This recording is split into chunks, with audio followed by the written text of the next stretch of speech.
El aire de la sala del tribunal estaba cargado de desprecio. El abogado de la parte contraria, un bibliotecario a tiempo parcial, se burló con voz resonante de sus ingresos mensuales netos, que en su día habían sido de $800. Su señoría, ella no puede permitirse mantener a esta niña. R. Vance permaneció en silencio, con su chaqueta barata arrugada sobre los hombros, mientras su marido Marcus sonreía con aire burlón desde el otro lado de la sala. Se rieron de su salario, se burlaron de su sencillez. Estaban a punto de quitarle a su hija. Lo que no sabían era que la tranquila bibliotecaria estaba esperando un único documento, uno que cambiaría la placa con el nombre de $1.000.000.000 de su vida y reduciría su mundo a cenizas. La pulida caoba de la sala 3B del Tribunal de Familia del Condado de Suffolk reflejaba una luz estéril e implacable. Era una sala diseñada para intimidar, para reducir al individuo a un número de expediente. Para R. Vance estaba funcionando. Se sentó en la mesa de los acusados con la espalda rígida. Su abogada, Sarah Jenkins, una joven recién salida de la Facultad de Derecho y pagada por la asistencia jurídica gratuita, barajaba unos papeles que parecían desgarradoramente delgados. Al otro lado del pasillo estaba la acusación, aunque en un divorcio parecía más bien una ejecución pública.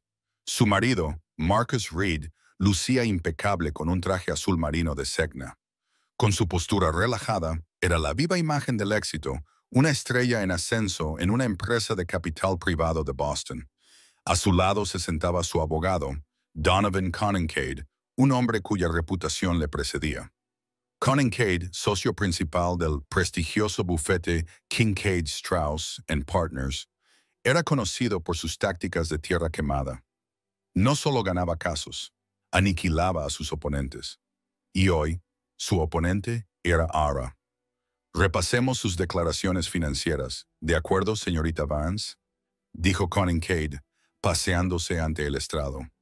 No la miró, dirigiéndose a la jueza Evelyn Shaw, una mujer conocida por su impaciencia. Actualmente trabaja en la Biblioteca Pública de Boston, sucursal de C.P. Pillay Square. ¿Es eso correcto? Sí, dijo Ara, con una voz apenas audible. ¿Y cuál es su función? Soy asistente de circulación, dijo el Ara, levantando ligeramente la barbilla. También dirijo la hora del cuento para niños. Conincade esbozó una pequeña sonrisa ácida. ¿Cómo? Noble. Y por este servicio comunitario tan importante, ¿cuál es su remuneración? Según este documento, dijo, dando un golpecito al papel que tenía en la mano, gana $18 por hora trabajando 25 horas a la semana. ¿Es eso correcto? Sí. Haciendo cuentas, eso supone unos $23 o $400 al año antes de impuestos. Kincaid dejó que la cifra flotara en el aire. Su señoría, mi cliente, el señor Reed, gana eso en una sola distribución de bonificaciones, a veces en una semana. Marcus parecía adecuadamente humilde, un hombre agobiado por su propio éxito. Sarah Jenkins se puso de pie, con la voz ligeramente temblorosa. Protesto, su señoría. El señor Kincaid está acosando a la testigo, y sus ingresos no son objeto del juicio. Al contrario, Conincade cambió de tema con soltura. Es lo único que se juzga. Estamos aquí para determinar el interés superior de la niña, Lily Reed, de 6 años. Y el interés superior incluye la estabilidad, incluye oportunidades, incluye comida que no sea de un supermercado de descuento y un hogar que no sea un apartamento de una habitación en Rosslandale. El juez Shaw suspiró, mirando a Era por encima de sus gafas. Lo permitiré, pero vaya al grano, señor Kincaid. El grano, su señoría, es este. Conincade se acercó a Ara. El señor Reed está ofreciendo generosamente no solicitar la manutención de la niña a la señora Vance, a pesar de asumir la custodia exclusiva y toda la carga económica. Solo solicita que se limiten los derechos parentales de la señora Vance. ¿Visitas supervisadas, tal vez? ¿Cómo puede una mujer que apenas puede mantenerse a sí misma proporcionar un hogar estable a un niño pequeño? Las palabras golpearon a Lara como golpes físicos, custodia exclusiva, derechos limitados. Esta era la nueva táctica. Ya no se trataba solo del dinero, se trataba de Erasia. Y este apartamento, continuó con Kincaid, su declaración financiera dice que su alquiler es de $1,600 al mes. Sus ingresos son de $1,950, lo que le deja $350 para servicios públicos, comida, ropa y transporte. ¿Cómo se las arregla, señorita Vance? ¿Tiene un benefactor secreto? ¿Una fuente de ingresos oculta?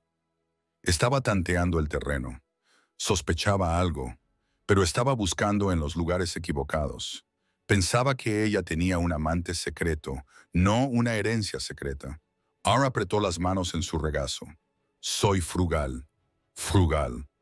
Kincaid se burló. El sonido resonó en la silenciosa sala. Ella lo llama frugalidad.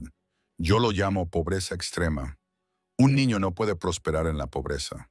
Un niño, especialmente uno como Lily, merece la vida que el señor Reed puede proporcionarle. Una vida con su nueva pareja, la señora Chloe Decca, que es una ejecutiva de éxito por méritos propios.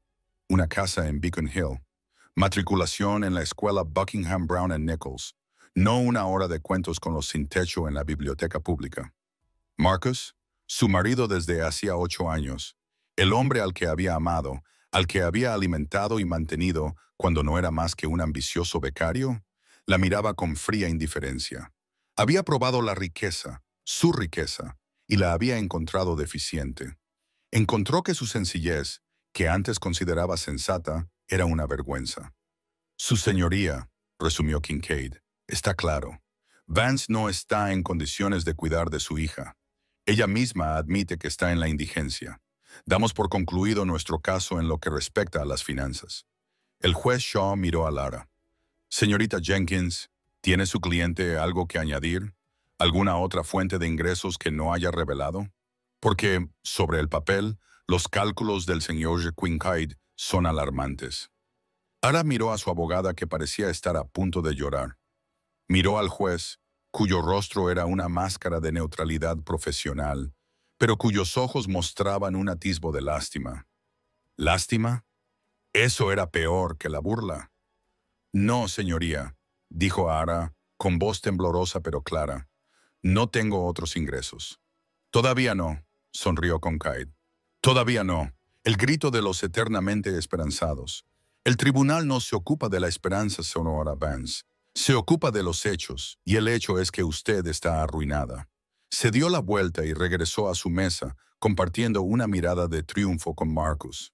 La primera ronda era suya. Ara sintió que las paredes se le echaban encima. La promesa que le había hecho a su padre.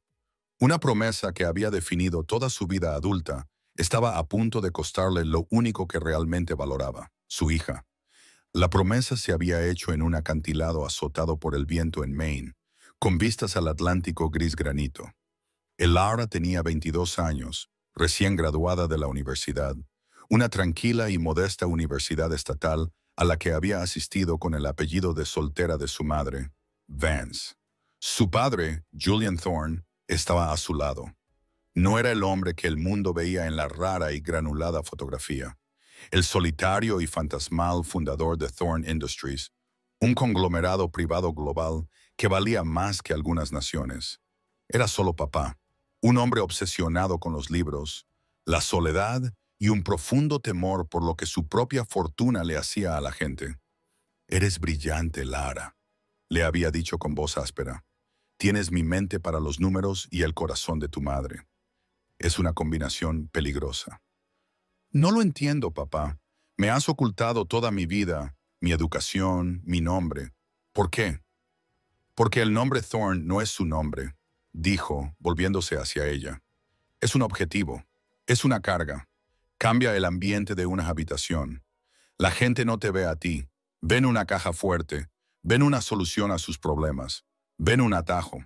Nunca sabrás si te quieren a ti o a tus bienes».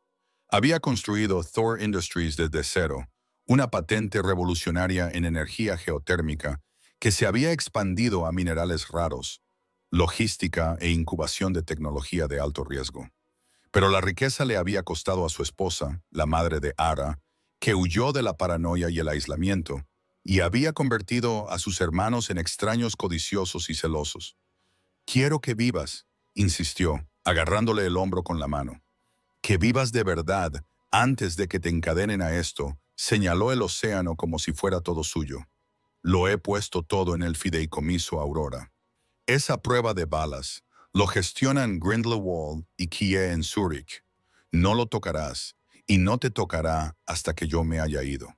Quiero que trabajes, quiero que luches, quiero que conozcas el valor de $1 ganado. Quiero que encuentres a alguien que ame a R. Barnes. Y si lo hago, entonces serás la única espina en una generación que conozca la verdadera felicidad». Él había dicho: «Prométemelo ahora. Vive una vida sencilla hasta que yo ya no esté». Ella lo había prometido. Conoció a Marcus Reed 2 años después. Ella trabajaba en un Starbucks en el distrito financiero. El silbido de las varillas de vapor, el olor a café quemado en el aire. Él era analista, todo ángulos afilados y ambición, y tomaba un macchiato antes de una reunión. Le encantaba su gentil tranquilidad, su inteligencia, su aparente falta de deseo de nada más. Ella era auténtica, decía él. Ella le contó que era huérfana, que sus padres habían muerto en un accidente de coche, dejándole un pequeño fondo fiduciario que le pagó la universidad y que se había agotado. Era una mentira perfecta y creíble. A él le encantaba ser el proveedor, el salvador. Su sueldo en finanzas aumentó y disfrutaba salvándola de sus trabajos humildes. Cuando nació Lily, insistió en que dejara de trabajar en la organización sin ánimo de lucro a la que se había unido. «Yo me encargo, cariño. Tú concéntrate en Lily. No necesitamos tus $30,000 al año». Elara aceptó, sumergiéndose aún más en el papel de esposa sencilla y agradecida. Julian Thorne murió hace 3 años, de un repentino infarto masivo en su isla privada. Tenía 62 años. Ara lloró su muerte en soledad. No fue al funeral. No hubo ninguno. Todo lo gestionó la oficina familiar, un término que solo había oído utilizar a su padre. El señor Brandt, el hombre de Zurich, había llamado. «Sora Thorne Vance, mi más sentido pésame. El fideicomiso Aurora ya está activo y le corresponde íntegramente a usted. Se requiere su firma en los documentos de transferencia. Tenemos un jet listo para Zúrich». Ara estaba sentada en la pequeña cocina de su casa en las afueras. Lily estaba coloreando en la mesa. Marcus estaba en un viaje de negocios tratando de cerrar un trato. «No puedo», susurró. «Todavía no. Marcus no lo sabe. Señorita Thornvance». La voz del señor Brandt carecía de emoción. «La cartera está valorada actualmente en $19,000 millones. Requiere una gestión activa. El testamento de su padre dice...» «El testamento de mi padre decía que quería que yo fuera feliz», le interrumpió ella. «Y lo soy. Por favor, ¿puede dejarlo como está? Gestiónelo como lo hizo para él. No me envíe nada. No se ponga en contacto conmigo. Le llamaré cuando esté preparada». Se produjo un largo y costoso silencio en la línea suiza. «Esto es muy irregular, pero los estatutos del fideicomiso le otorgan absoluta discreción. Seguiremos gestionando los activos en modo de crecimiento pasivo. Llámenos cuando esté preparada. Utilice el protocolo Aurora». La línea se cortó. Ara había mirado a su hija, a la vida que había construido, la pequeña vida real, y había decidido conservarla. La ironía era ácida. Fue su vida sencilla la que acabó con su matrimonio.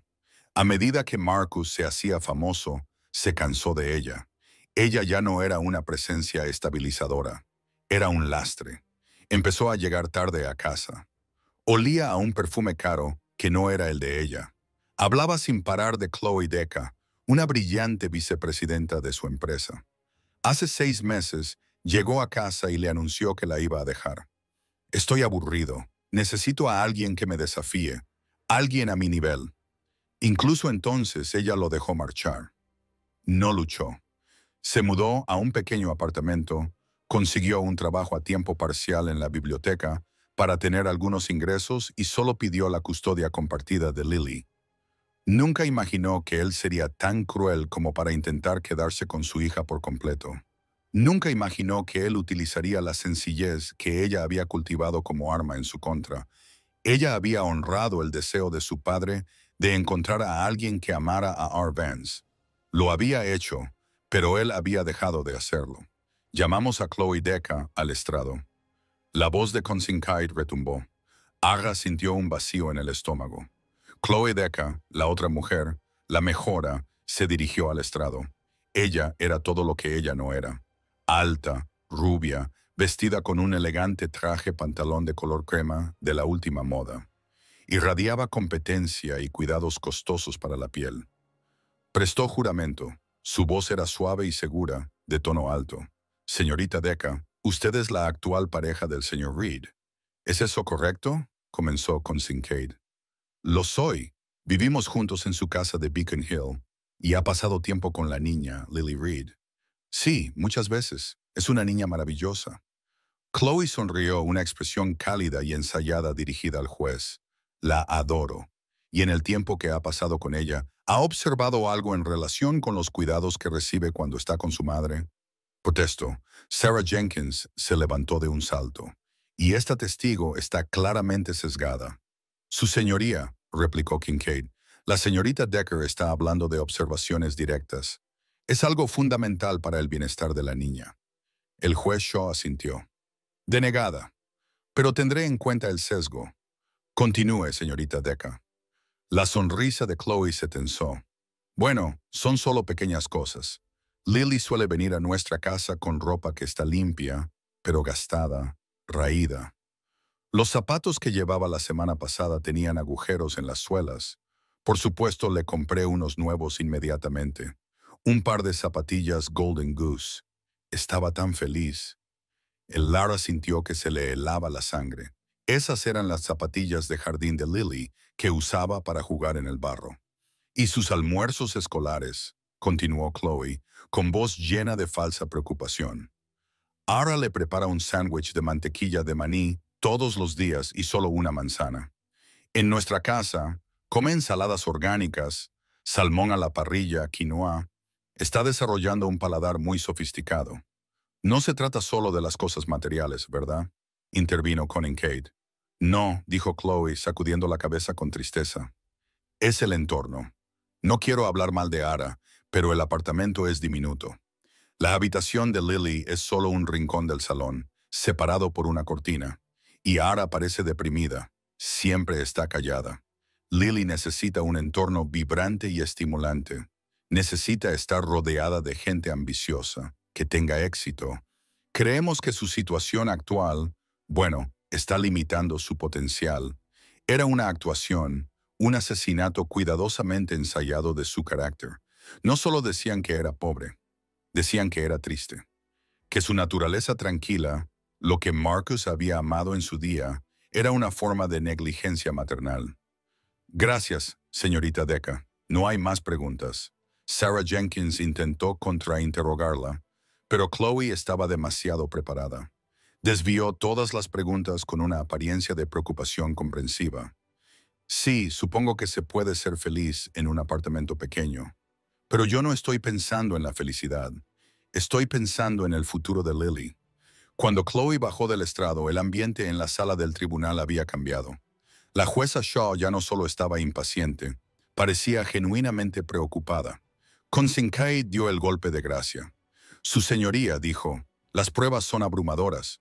Tenemos a una madre en una situación económica precaria, que vive en una vivienda deficiente y que, según el testimonio de un testigo creíble, está deprimida y proporciona un entorno limitante. Por otro lado, tenemos a un padre que es un pilar de la comunidad financiera y que ofrece un hogar estable con su exitosa pareja, un hogar que proporciona todas las ventajas posibles. Hizo una pausa para que el contraste calara. El señor Reed solicita la custodia legal y física exclusiva. También solicita una orden judicial para que se realice una evaluación psiquiátrica a la señora Vance con el fin de determinar su aptitud. Dada su clara incapacidad para proporcionar lo necesario, solicitamos al tribunal que apruebe esta moción de inmediato. Una evaluación psiquiátrica. Era el golpe de gracia. Ara sabía lo que eso significaba. Significaba que hoy perdería a Lily. La pintarían como una persona inestable y para cuando ella se defendiera, Lily ya estaría instalada en esa casa de Beacon Hill, durmiendo en una habitación comprada y decorada por Chloe. La jueza Shaw miró a Ara con expresión severa. Señora Vance, esta es una acusación muy grave. Sus declaraciones financieras y el testimonio de la señora Decker pintan un panorama preocupante. El bienestar material de un niño es un factor importante en la custodia. A menos que tenga algo, cualquier cosa que contradiga esta narrativa, me inclino a conceder la moción del señor Conningcade para una orden temporal. Sarah Jenkins hojeaba sus notas, derrotada. Su señoría, el amor no es un bien material. R es una madre maravillosa. El amor no paga la matrícula en Buckingham Brown y Nichols, señorita Jenkins. La jueza espetó, agotada su paciencia. El amor no mantiene la calefacción encendida. Ara sintió que una repentina y fría calma se apoderaba de ella. El temor se evaporó, sustituido por una ira glacial. La voz de su padre resonó en su cabeza. Nunca sabrás si te quieren a ti o a tus bienes. Por fin tenía la respuesta. Marcus no la quería a ella. Quería lo que ella no era. Le encantaba que ella le hiciera sentir grande, poderoso y generoso. Pero en el momento en que se convirtió en un inconveniente, en una arruinada, pasó a ser desechable, y él estaba dispuesto a destruirla para conseguir lo que quería, pero había calculado mal. Creía que se había casado con una simple bibliotecaria. No tenía ni idea de que se había casado con la única heredera de Thorne Industries. «Su señoría», dijo a Ara poniéndose de pie. Su voz ya no era un susurro. Era clara, fría y transmitía el peso repentino y sorprendente de la autoridad. Sarah Jenkins le tiró del brazo. «Ara, no. Siéntate». Conningcade parecía divertido. «¿La señorita Vance va a representarse a sí misma ahora?» Ara los ignoró a ambos, con la mirada fija en el juez Shaw. «Su señoría, las acusaciones del señor Conningcade se basan en un profundo malentendido de mi situación financiera. He ocultado ciertos activos. Solicito un breve receso. Necesito hacer una llamada telefónica». El juez frunció el ceño. «Activos ocultos. Mans, usted firmó una declaración jurada». «Lo sé», dijo Ara, «y estoy dispuesta a modificarla drásticamente. Por favor, 10 minutos». La fuerza repentina de su personalidad, una cualidad que nadie en la sala había visto antes, hizo que el juez se detuviera. 10 minutos, dijo el juez Shaw, golpeando su mazo. «Hacemos un receso». Aja salió de la sala, empujando a un Marcus atónito y a una Concade repentinamente cansada. Sarah Jenkins se apresuró a seguirla. «Elar, ¿qué estás haciendo?», siseó Sarah, agarrándola del brazo en el pasillo. «No puedes simplemente retener activos. Eso es perjurio. ¿Qué has ocultado? ¿Una cuenta de ahorros secreta? ¿Unos pocos miles?» No es suficiente para luchar contra ellos. Ara la ignoró. Se acercó a la ventana al final del pasillo, con vistas a la grisácea extensión de Boston. Sacó de su gastado bolso de cuero, no el smartphone barato que Marcus le había comprado, sino un pequeño y elegante teléfono satelital negro. Sarah abrió mucho los ojos. «¿Qué? ¿Qué es eso?» Aga pulsó un solo botón, una marcación rápida programada hacía años. Sonó un pitido, un extraño tono digital, y luego se conectó. El silencio era absoluto. Una voz respondió, nítida y estéril, con un ligero acento suizo-alemán. Grindelwald no dijo nada. «Soy Ara Thorne Vance», dijo a Ara con una voz que adoptó un tono formal corporativo que Sarah nunca había oído antes. «Voy a iniciar el protocolo». «Aurora». Hubo una pausa. La voz al otro lado se volvió más cálida, casi reverente. «Señora Thorne, por fin.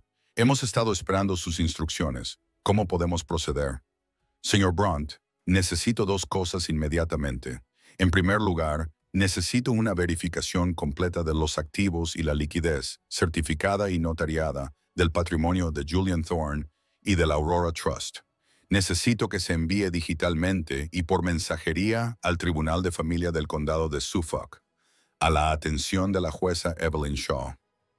Entendido. Se tardará aproximadamente 30 minutos en recopilar los valores globales de los activos en tiempo real. Se enviará. En segundo lugar, continuó Eara, necesito un abogado principal. Mi representación legal actual es insuficiente. Sarah se estremeció, pero Eara siguió hablando, con la mirada fija en el horizonte. Necesito al mejor. Quiero a Alastair Finch, de Cravath, Swain Moore, en Nueva York. No me importa lo que esté haciendo. Quiero que venga en helicóptero a Boston. Ahora mismo debe presentarse en esta sala. Pagaré los honorarios de emergencia y cualquier tarifa necesaria para sacarlo de lo que esté haciendo. El señor Brandt no dudó. El señor Finch es nuestro mejor abogado litigante contratado precisamente para este fin. Lo tendré en el helipuerto de Manhattan en 10 minutos.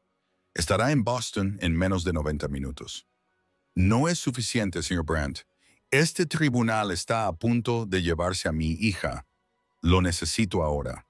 La señorita Thorne Brandt dijo que el señor Finch no puede estar allí físicamente en 10 minutos. Entonces consígame a su equivalente en Boston. ¿A quién tiene en Ropes and Gray o Wilmer? Necesito un tiburón, señor Brandt.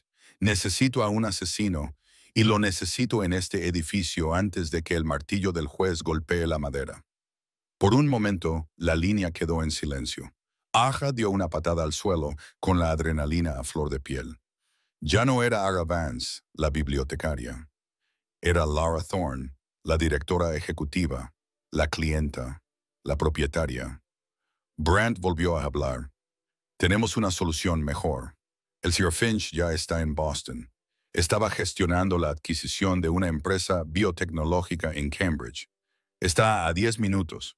Voy a enviarlo a él y a su equipo a su ubicación. Llegarán antes de que termine el receso. R cerró los ojos con alivio. Bien. Autorice a su equipo para que actúe en mi nombre en todos los asuntos. Envíeles el expediente del caso y, señor Brandt, envíe también al abogado de mi marido, el señor Donovan Kincaid, una copia de la verificación de mis activos. Quiero que la vea personalmente. Con mucho gusto, señora Thorne.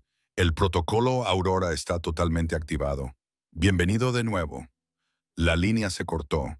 R se volvió hacia Sarah, que estaba apoyada contra la pared, con el rostro pálido por la conmoción. Ara, ¿quién eres?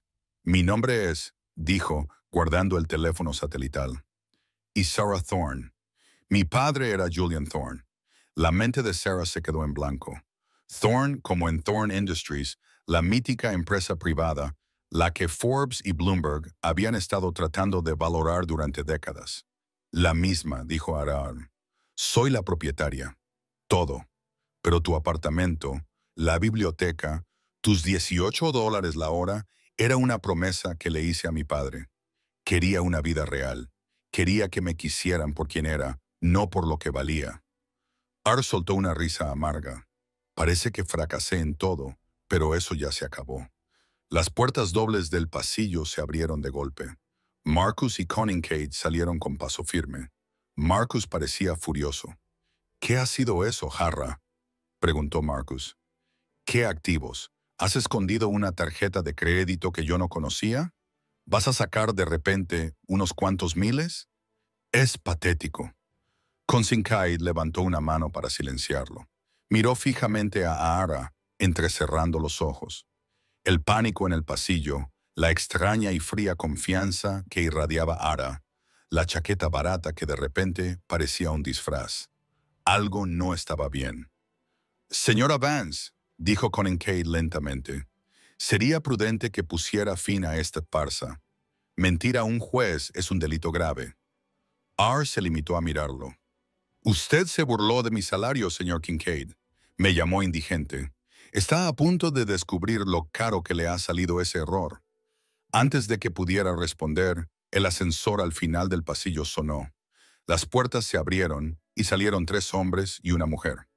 No solo llevaban trajes, llevaban armaduras, cosidas a mano, de color gris oscuro, que irradiaban un aura de poder intocable. El hombre que iba en cabeza tenía unos 50 años, cabello plateado y ojos tan agudos como el cristal tallado. Se dirigió directamente a R ignorando a todos los demás. «Señora Thorne Vance», dijo con voz grave y potente. «Sí, usted debe de ser el señor Finch». «Alistair Finch», dijo, estrechándole la mano. «Este es mi equipo. El señor Brandt nos ha informado. Los documentos ya están de camino al secretario del juez. ¿Vamos?», señaló hacia la sala del tribunal. Marcus se quedó boquiabierto. «¿Quién? ¿Quién demonios es usted?». Alistair Finch dirigió su mirada hacia Marcus. Fue como ser blanco de un francotirador. «Soy el señor Finch y usted debe de ser el marido». Pronunció la palabra marido como si fuera algo que hubiera encontrado en la suela de su zapato. Finch miró entonces a Cunningham. «Donovan, me sorprende verte en el tribunal de familia. Estoy de guardia». La cara de Cunningham se había puesto blanca como la cal. Lo había reconocido. «Alistair, ¿qué es esto? Este es mi caso». «Ya no», dijo Finch, alisándose la corbata. Se volvió hacia Arara. «¿Está lista, señorita Thorne?». Ara respiró hondo. «Sí, terminemos con esto». Cuando Alistair Finch entró en la sala 3B, toda la dinámica cambió. El aire crepitaba. La jueza Shaw, que acababa de regresar al estrado, levantó la vista con fastidio, que rápidamente se convirtió en confusión. «¿Quién es usted?», preguntó. «Mi tribunal está en receso». Alistair Finch caminó hacia el centro de la sala. Su equipo se dispersó, uno instaló un ordenador portátil en la mesa de la defensa y otro entregó una gruesa carpeta al secretario del tribunal. «Su señoría», comenzó Finch, con una voz que llenó la sala sin esfuerzo. «Me llamo Alistair Finch, de Cravath, Swain and Moore. Soy el nuevo abogado principal de la acusada, la señorita Lara Thorne Vance». La jueza abrió mucho los ojos. Conocía ese nombre. Todos los jueces, todos los abogados, todas las empresas de Estados Unidos conocían ese nombre. Cravath no era un bufete de abogados. Era un poder soberano. «Ya veo», dijo la jueza Shaw con un tono repentinamente respetuoso. Y la señora Jenkins. Sarah, con aspecto aturdido, se puso de pie. «Yo, su señoría, voy a renunciar a mi cargo de abogada principal. Me quedaré para ayudar». «Muy bien». La jueza Shaw miró el reloj digital. «Señor Finch, ha llegado en medio de una vista. ¿Qué significa esta interrupción?». «El significado, su señoría», dijo Finch, «es que toda esta vista se ha basado en una falsedad catastrófica. Concretamente, la situación financiera de mi cliente». Kincaid, que había vuelto corriendo a su mesa, se puso de pie de un salto. «Protesto. Su señoría, esto es teatro. Mi colega está intentando descarrilar una audiencia de custodia sencilla. Tenemos declaraciones financieras juradas». «Sí, las tienen». Finch asintió, volviéndose hacia él con una sonrisa letal, una declaración que mi cliente presentó bajo la coacción de una promesa personal. Una promesa que el comportamiento atroz de su marido ha dejado ahora sin efecto. «Su señoría», dijo Finch, volviéndose hacia el juez, «el nombre de mi cliente no es Ara Vance. Ese es el apellido de soltera de su madre. Su nombre legal es Ara Thorne Vance. Es la hija y única heredera del difunto Julian Thorne, fundador y propietario de Thor Industries».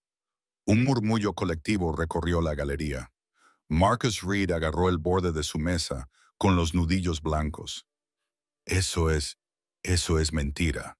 Thorne Industries, eso es un mito. «Es muy real, señor Reed», dijo Finch, «y está a punto de descubrir lo real que es».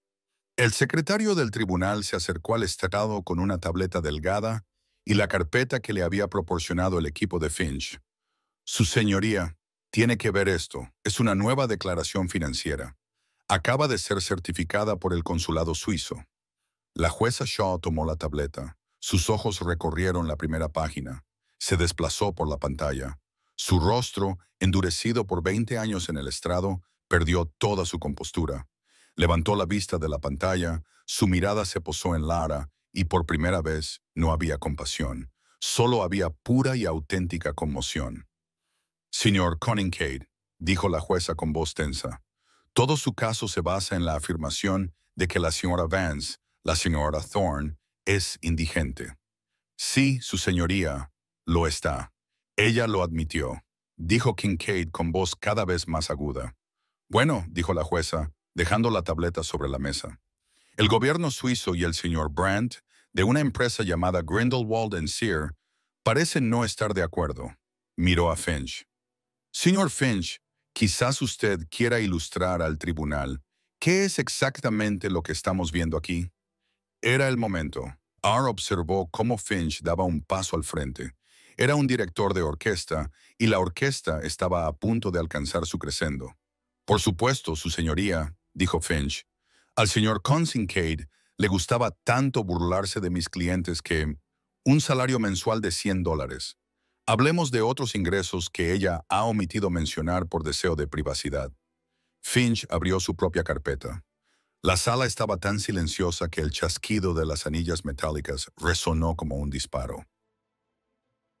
Mi cliente, como único beneficiario del Aurora Trust, es propietario de la totalidad de Thorne Industries, lo que incluye, entre otras cosas, una participación mayoritaria en 44 filiales internacionales.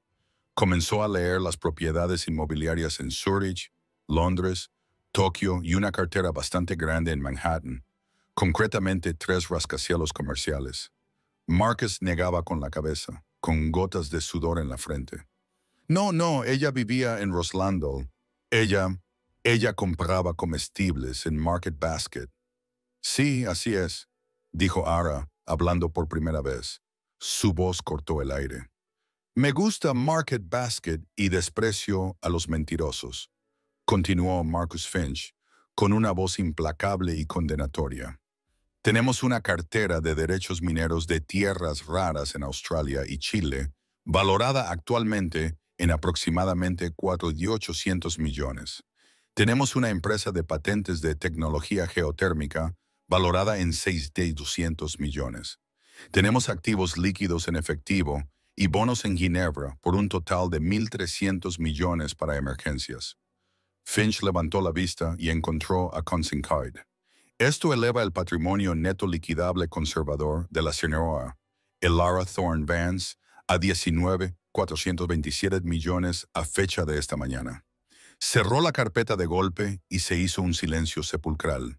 Kincaid se tambaleó y se agarró a la mesa para no caer. Estaba pálido.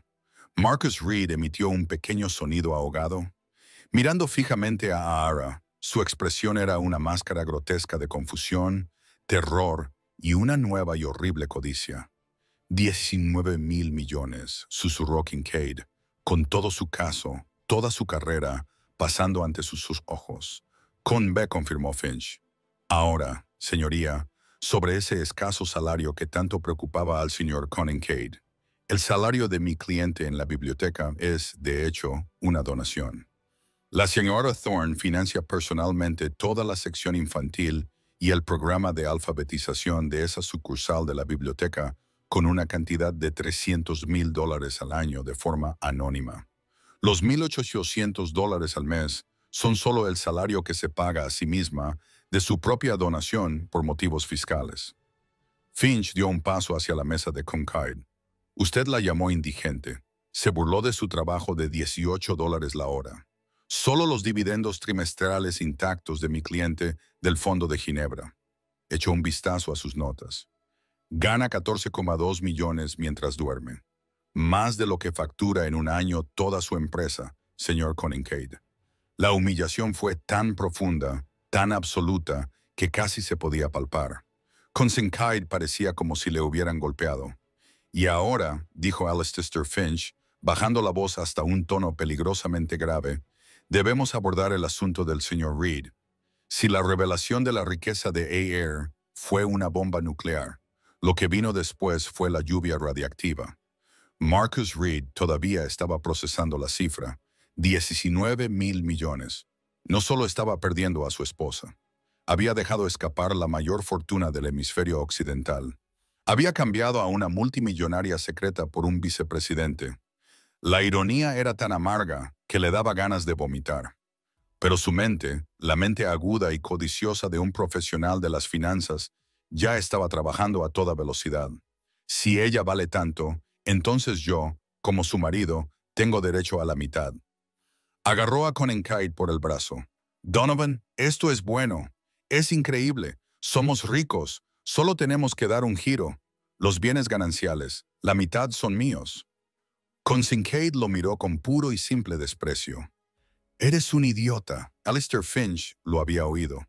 Una teoría interesante, señor Reed. Este giro hacia los bienes gananciales. Exploremos eso. La asistente de Finch pulsó una tecla en su ordenador portátil. Una gran pantalla en la pared, que antes no se utilizaba, cobró vida. Su señoría, dijo Finch dirigiéndose al juez. Mientras mi cliente vivía con sencillez, el señor Reed no lo hacía. Creía que él era el socio rico en este matrimonio y, como muchos hombres de su particular fibra moral, comenzó a ocultar activos en previsión de este divorcio. En la pantalla aparecieron extractos bancarios, cuentas en paraísos fiscales, Islas Caimán, una sociedad ficticia en Delaware. Tenemos aquí, dijo Finch, pruebas de que el señor Reed desvió ilegalmente sus bonificaciones por un total de 1,4 millones de dólares en los últimos 2 años a cuentas ocultas a mi cliente y a este tribunal. Presentó una declaración financiera fraudulenta. La de mi cliente era simplemente incompleta. La suya era un delito grave. Las piernas de Kincaid se doblaron. Se sentó con fuerza. Su cliente estrella era un perjuro y él acababa de pasar 2 días burlándose de un multimillonario. Su bufete estaba acabado. Además, continuó Finch, mientras mi cliente conducía un Honda Civic de 2014, el señor Reed estaba muy ocupado. Apareció una imagen. Una hermosa casa moderna en Beacon Hill. Esta casa, dijo Finch, fue comprada hace 6 meses. El pago inicial de $850,000 fue abonado por Reed Holdings LLC, la mencionada empresa ficticia. Pero el señor Reed no vive allí solo. De repente, apareció una nueva testigo en la puerta. Llamamos a la señorita Chloe Deca, anunció Finch. Chloe, que había estado esperando en el pasillo, entró con aspecto confundido. Había sido citada por el socio de Finch. Señorita Deca, dijo Finch, usted declaró anteriormente que vive con el señor Reed en su casa, ¿verdad? Sí, dijo Chloe, empezando a ponerse nerviosa. Y declaró que es una ejecutiva de éxito. ¿Esta casa es en parte suya? Yo contribuyo, dijo Chloe. Eso no es lo que dice el título de propiedad, dijo Finch. El título está únicamente a nombre del señor Reed, al igual que el alquiler de su Mercedes y la línea de crédito de $50,000 en Saks Fifth Avenue, que él paga. Usted no es su socia, señora Deca. Usted es su amante, y además una muy cara. Chloe palideció.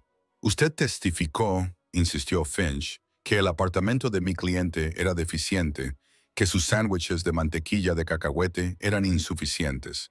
Usted, señorita Deca, es un gasto matrimonial no declarado.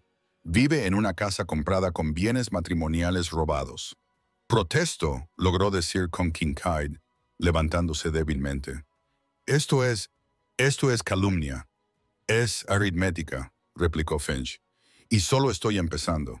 Su señoría, tenemos pruebas de conspiración para defraudar, perjurio y transferencia ilegal de activos. El señor Reed y su abogado han construido todo su caso de custodia sobre una base de mentiras. Marcus finalmente estalló. Se puso de pie de un salto, con el rostro morado. Tú, le gritó a Arara, señalándola con un dedo tembloroso. Tú hiciste esto. Me mentiste durante 8 años. Tú me engañaste. Ara se levantó. Caminó tranquilamente desde detrás de su mesa hasta situarse en el centro de la sala, a solo unos metros de él. La chaqueta barata había desaparecido, abandonada en la silla.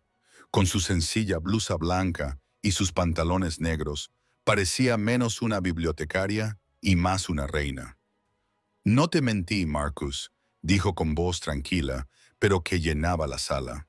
Solo te dejé creer lo que querías creer.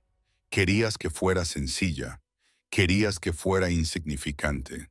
Te encantaba ser el hombre importante y exitoso que salvó a la pobre huérfana. Yo te quería, balbuceó él. No, dijo Ar. Te encantaba la historia. En cuanto dejé de serte conveniente, en cuanto encontraste a alguien de tu nivel, me echaste. No solo me abandonaste, intentaste destruirme. Intentaste quitarme a mi hija, señaló a Kincaid. Te sentaste ahí y dejaste que este hombre se burlara de mi sueldo. Un sueldo que utilizaba para comprarle libros a Lily. Dejaste que tu amante, dirigió la mirada a Chloe, testificara que era una mala madre porque no le compraba zapatillas de $500. Tú hiciste esto, Marcus. Yo no. Se volvió hacia la jueza Shaw. Su señoría, creo que mi situación financiera ya no está en entredicho. La jueza Shaw, con aspecto completamente atónito, pero también revitalizada por el caso más dramático de su carrera, asintió enérgicamente. Así es, señor Thorne. Bien, dijo Aaron. Entonces hablemos de lo que yo quiero. Alistair Finch siguió su ejemplo. Su señoría, retiramos formalmente la petición de custodia compartida de nuestro cliente. Ahora solicitamos la custodia exclusiva, legal y física inmediata de Lily Reed. Marcus soltó un grito ahogado. ¿Qué? No, no pueden. Yo soy su padre. Un padre que cometió perjurio, contó Finch. Un padre que conspiró para ocultar bienes. Un padre que llevó a su amante al tribunal para difamar a la madre de su hija. Argumentamos que no solo es incapaz, es una influencia demostrablemente tóxica y criminal. Su señoría, continuó Finch, también presentamos una denuncia penal por perjurio y una demanda civil por la recuperación total de los $1,4 millones en activos ocultos, más daños punitivos por angustia emocional y fraude. También presentaremos una moción para que se inhabilite al señor Kincaid por su papel en esta conspiración y su grave negligencia pública. Kincaid se derrumbó en su silla como un hombre destrozado. Su carrera había terminado. Y en cuanto a la señora Deca, dijo Finch, lanzándole una breve y escalofriante mirada. Mi cliente ahora es propietario de la hipoteca del edificio que su empresa alquila en el distrito financiero. Yo actualizaría su currículum. Chloe salió corriendo de la sala, empujando las puertas, con sus sollozos resonando en el pasillo. Fue una aniquilación sistemática total. Marcus Reed estaba solo. Su abogado era un desastre catatónico. Su amante se había ido. Su futuro estaba en ruinas. Miró a la jueza Shaw, con los ojos enloquecidos por la desesperación. Su señoría, por favor, no deje que ella haga esto. Está usando su dinero para castigarme. La jueza Shaw se inclinó hacia adelante, con los ojos ardientes de una furia justificada que se había ido acumulando durante todo el día. Señor Reed, usted entró en mi sala y utilizó su aparente riqueza para intentar castigar a una mujer que creía pobre. Utilizó su salario como arma para quitarle a su hija. Se burló de ella. Mintió sobre sus propios bienes y llevó a su amante al estrado para humillar a su esposa. La única diferencia, continuó la jueza, es que la riqueza de la señora Thorne es real y su carácter no lo es. Usted es un perjuro y un fraude. Se concede la moción del señor Finch para la custodia exclusiva con carácter de urgencia, a la espera de los resultados completos de la investigación criminal sobre sus finanzas. Golpeó el martillo. Señor Reed, tendrá visitas supervisadas 1 hora a la semana en un centro que se determinará a la espera de su propia evaluación psiquiátrica. No se acercará a menos de 500 pies de la señora Thorne o de su hija. Se levanta la sesión. Se había acabado.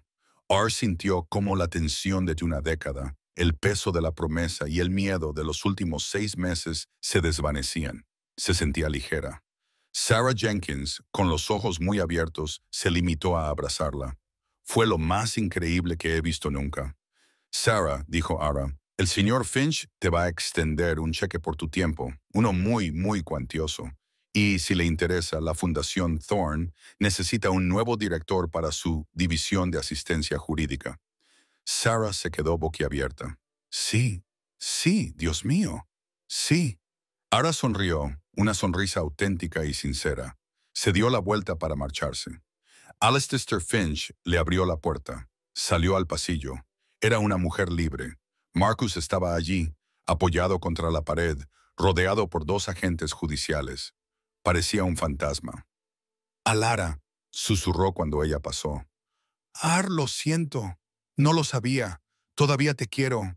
Podemos arreglar esto. Dejaré a Chloe. Podemos parar». Ella lo miró, no con odio, sino con una mirada fría, clara y diagnóstica. Por fin lo vio tal y como era. Un parásito en busca de un nuevo huésped. «Tienes razón en una cosa, Marcus», dijo ella. «No lo sabías. Nunca me conociste. Solo sabías lo que querías que yo fuera». «Puedo cambiar», suplicó él. «Lo sé», dijo ella, «y no me interesa descubrir cómo».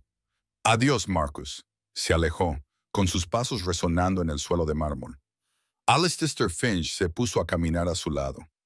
«El jet está repostado y esperando, señorita Thorne», dijo. «Podemos estar en Zurich por la mañana para firmar los papeles de la transferencia». Ara negó con la cabeza. «No a Zurich, Alistair. Primero tenemos que hacer una parada». «¿Dónde?» Ara sonrió y sacó su teléfono. «En la escuela Buckingham Brown and Nichols. Tengo que matricular a mi hija y luego la llevaré a la biblioteca para la hora del cuento. Le prometí que le leería Donde viven los monstruos». Finch esbozó una pequeña y rara sonrisa. «Como desee, señorita Thorne». Salió del juzgado y se adentró en la brillante luz del sol de Boston. Ya no era Ara Vance, la víctima, sino Lara Thorne, la vencedora, y solo estaba empezando. El silencio en el coche de Alistair Finch era tan profundo y lujoso como el interior de cuero negro del Maybach. Era una bóveda blindada sobre ruedas, un mundo alejado del ruidoso Honda Civic que Lara todavía tenía aparcado en el garaje de su apartamento de Roslindale. «Uno de mis socios ya ha recogido a su hija del colegio con una excusa», dijo Finch, con voz tranquila mientras revisaba los mensajes de su teléfono. «Se reunirán con nosotros en Buckingham Brown and Nichols. El director de admisiones está despejando su agenda». «Gracias, Alistair», dijo Ara. Miró su reflejo en la ventana tintada. La misma cara, la misma blusa sencilla, pero la mujer que la miraba era una desconocida. La ansiedad que había vivido en su estómago durante un año, un nudo frío y duro, había desaparecido. En su lugar había una quietud. Era la quietud del poder, el conocimiento absoluto e inquebrantable de que el suelo bajo sus pies era, por primera vez, sólido. Llegaron a la escuela, una fortaleza de ladrillo antiguo y hiedra en Cambridge. La directora de admisiones, una mujer formidable llamada Elena Harrington, los esperaba en las escaleras, con una sonrisa fija y ansiosa. Estaba claro que la habían informado de quiénes iban a llegar. «Señor Finch», dijo, estrechándole la mano con firmeza antes de volverse hacia Ara con una mirada más cálida y evaluadora. «Y usted debe de ser la señorita Thorne. Es un placer. Tenemos los documentos de inscripción listos». 10 minutos antes, en esa sala del tribunal, R. Vance habría recibido una pila de formularios de ayuda financiera. A la señorita Thorne le entregaron una sola hoja de papel, el registro de los fundadores y una taza de té. Mientras Lily era acompañada por una amable empleada y otra miembro del personal le ofrecía una visita prioritaria, Ara se sentó con la señora Harrington. «Por supuesto, estamos encantados de que Lily se una a nosotros», dijo la señora Harrington, juntando las manos. «Dadas las circunstancias, podemos colocarla en la clase de la señora Albright a partir de mañana. ¿Alguna consideración especial?» «Sí, una», dijo Ara con voz suave. «Yo era bibliotecaria.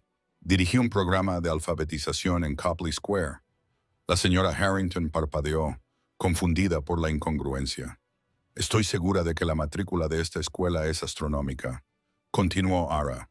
«Quiero financiar una nueva beca, una dotación para los hijos de madres solteras de la zona de Boston. Niños que nunca, ni en 1.000.000 de años, podrían cruzar estas puertas».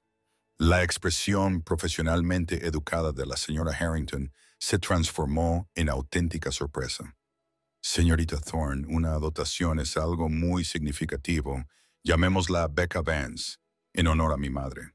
Ara dijo, «Alistair, Pídale al señor Brand que transfiera una cantidad inicial de 5 millones. Podemos discutir los detalles más tarde. Alistair Finch tomó nota.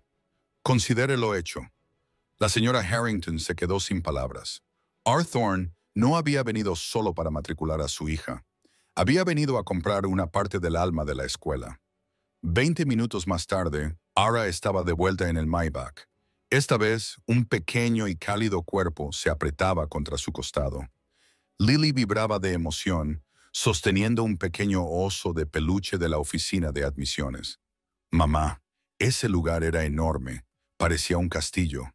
¿De verdad voy a ir allí? ¿Y quién era esa señora? Era la señora Harrington, cariño. Y sí, irás. Y ese señor tan simpático, señaló a Finch en el asiento delantero. Es el señor Finch. Es un nuevo amigo de mamá. ¿Te ha ayudado?, preguntó Lily con voz suave. A Ara se le hizo un nudo en la garganta. Abrazó a su hija con fuerza, hundiendo la cara en el pelo de Lily y oliendo el familiar aroma a tierra del patio y zumo de manzana. Sí, cariño. Me ayudó. Me ayudó a asegurarme de que tú y yo estemos a salvo. Papá va a estar ocupado por un tiempo. Ara dijo con cautela. Solo seremos tú y yo. Vamos a estar bien. Te lo prometo. Está bien, dijo Lily, contenta con la respuesta, y de inmediato volvió a centrar su atención en el oso. Para Ara, eso lo era todo. Mientras ella creaba fundaciones, Marcus estaba siendo procesado. Mientras ella abrazaba a su hija, Conning Cade redactaba una carta a sus socios informándoles de que su carrera había terminado. Y mientras ella decidía el futuro de Lily, Chloe Decker descubría que sus tarjetas corporativas habían sido rechazadas. El Maybach se detuvo frente a la sucursal de la Biblioteca Pública de Boston en Copley Square. Finch miró hacia atrás, desconcertado. Señorita Thorne, tengo una última promesa que cumplir. Ella dijo. No tiene que esperar. Puedo coger un taxi para ir a casa. Finch casi sonrió. Mis instrucciones son garantizar su seguridad hasta que llegue su escolta privada desde Zúrich. Esperaremos. Ara asintió. Cogió a Lily de la mano y subió los escalones de piedra. Entró en la sección infantil. Su compañera de trabajo, Brenda, levantó la vista desde el mostrador de circulación. Ara, Dios mío, estás aquí. Hemos oído que tenías un juicio. ¿Estás bien? Llegas tarde a la hora del cuento. La habitación, con su olor familiar, sus coloridas alfombras y sus gastados libros ilustrados, la tranquilizó. Esto era real. Los 19,000 millones eran algo abstracto. Esto no. Estoy bien, Brenda, dijo Ara con una sonrisa sincera. Se ha alargado un poco. ¿Sigue aquí el grupo? Sí, te han estado esperando. Aga tomó la mano de Lily y se dirigió al pequeño taburete de madera. Un grupo de niños medio congelados levantaron la vista, con caras radiantes. Alistair Finch, un hombre que negociaba fusiones multimillonarias, estaba de pie al fondo, como un centinela silencioso y desconcertado con un traje de $10,000. Ara se sentó y colocó a Lily en su regazo. Cogió el libro que había prometido. Perdón por llegar tarde, chicos, dijo con su voz suave y melodiosa de siempre. Hoy vamos a leer Donde viven los monstruos. Abrió el libro, la noche en que Max se puso su traje de lobo. Mientras leía las palabras familiares, sintió que la última pieza de su antigua vida encajaba con la nueva. Había zarpado, había domesticado a los monstruos y se había convertido en su reina. Pero ahora estaba de vuelta en casa, donde pertenecía, con la persona que más quería. El reinado de Ara Thorne había comenzado. Dicen que el dinero no puede comprar la felicidad, pero sí la justicia. La historia de R. Thorne no trata solo de miles de millones. Trata del momento en que una mujer empujada al límite decidió recuperar su poder. Se burlaban de ella por su salario de 18 horas. Pero su verdadero valor nunca estuvo en la caja fuerte de un banco en Zúrich. Estaba en su dignidad, en su amor por su hijo y en la fuerza para vivir una vida tranquila hasta que fuera necesario vivir una vida ruidosa. Su marido la veía como una simple bibliotecaria, pero olvidó que los bibliotecarios son los guardianes de todas las historias y saben cómo terminan las mejores. ¿Qué te pareció el ajuste de cuentas de Marcus? ¿Era un final que veías venir? Si te ha gustado esta historia de justicia y de un poderoso regreso, dale al botón de me gusta.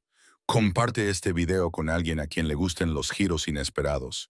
Y no olvides suscribirte y activar las notificaciones para no perderte ninguna historia nueva.